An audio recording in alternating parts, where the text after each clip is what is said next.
Good day, this is the same day as the last upload ko. So we went to Cafe View. I'm located in CDC Clark. And ayan, di na ubusan ng energy yung mga pamangkin ko. Kukulit pa rin nila. So actually, this is my second time here in this coffee shop. And then amazed pa rin ako sa interior design ng coffee shop.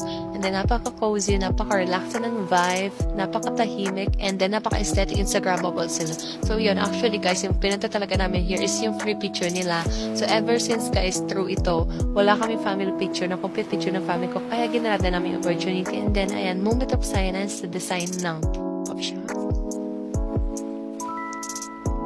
Then after, umakit na rin kami para magka-picture. And then, 2 days after, nakuha rin namin yung soft copy ng mga pictures namin sa FB page nila.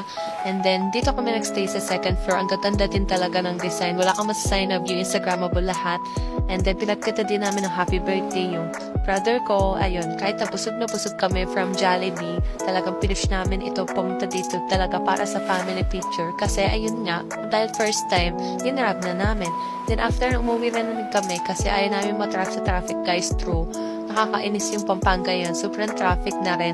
And then, ayun yung mga kuha namin guys. Pumunta na rin kayo sa Cafe POM located in CDC Clark. Malapit siya lang siya doon kung gusto yung mapag-graduation picture or friendship picture, ganun, or even family picture din. Kaya punta na rin kayo. Thank you for watching. Bye!